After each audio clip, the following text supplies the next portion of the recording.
The European Union formally abandoned on Tuesday the founding principle that all of its members are heading toward ever closer integration, only at different speeds.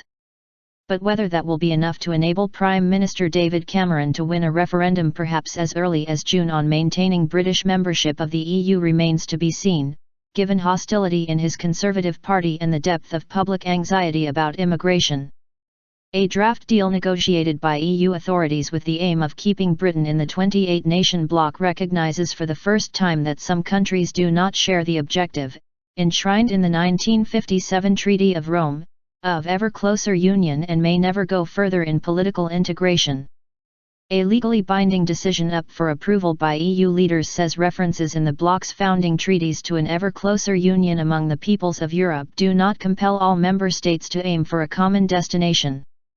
In other words, member states will no longer be obliged to order the full-set menu at European Commission President Jean-Claude Juncker's restaurant, but have a recognized right to pick and choose their courses. The text makes explicit a long-term shift in Europe's architecture toward a two-tier or multi-tier system, with the 19-nation Eurozone destined to move to deeper political and economic integration even as others stand aside. Until now, the Brussels orthodoxy had been that all members of a two-speed Europe would eventually participate in all European policies, but at their own pace. Britain is already the most semi-detached of EU members. It has opted out of the euro and the Schengen zone of passport-free travel and only participates in judicial and police cooperation on an à la carte basis. EU officials are keen to avoid the terms offered to Britain triggering a Me Too wave of efforts by others, such as Poland, to row back on existing commitments. Poland, Hungary, the Czech Republic, Romania, and Bulgaria all bound themselves in their EU accession treaties to join the single currency once they meet the economic criteria. Since the Eurozone's debt crisis, most have stalled preparations. At Britain's behest, the text recognizes that not all member states have the euro as their currency, but it avoids undermining the others' obligation to join. Warsaw's new Eurosceptic government has said it does not intend to adopt the euro during its 4-year term. Insubstantial? Cameron secured concessions on a range of demands from more safer national parliaments, to denying welfare benefits to new EU migrants arriving in Britain, and a procedure to make it harder for Eurozone countries to outvote non-Euro members. But hardline Eurosceptics dismissed the package in advance as insubstantial and too weak to restore national control over immigration, while even some supporters of EU membership said the deal created no new rights or constraints. There is nothing in the text that substantially alters the EU rules and laws as far as they apply to Britain or any other country, former Europe Minister Denis Max-Hayne of the opposition Labour Party said.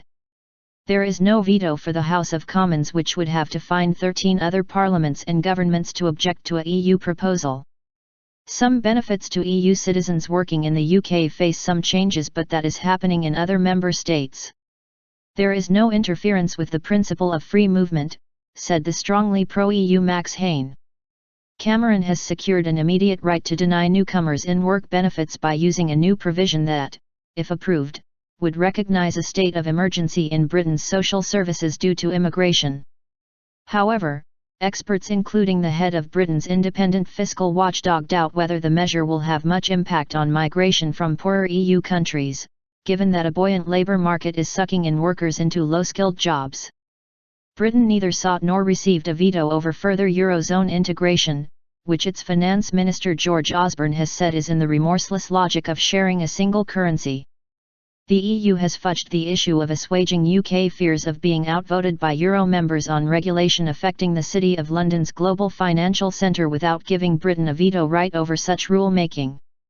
The deal includes a procedure allowing a country or group of countries to force a special deliberation and additional efforts to find a solution when it feels disadvantaged. But how high the issue can be escalated remains to be agreed, and the final decision would rest with finance ministers by majority vote. So Britain could still be outvoted.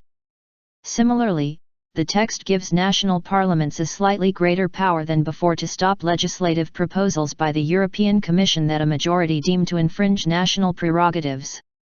Previously, a smaller group of legislatures could send a proposal back to the EU executive for redrafting. However, the short deadline and large number of parliaments needed to stop a European bill make it unlikely that the so-called red card will be waived more frequently than the current yellow card, which has been used only 3 times since 2009. For its part, London gave a commitment not to create obstacles to but facilitate such further deepening of the economic and monetary union. That would appear to preclude any repeat of a 2011 incident when Cameron tried to veto a fiscal compact treaty designed to strengthen enforcement of EU budget rules in the euro area, only for other member states to adopt the measure as an intergovernmental treaty, bypassing Britain.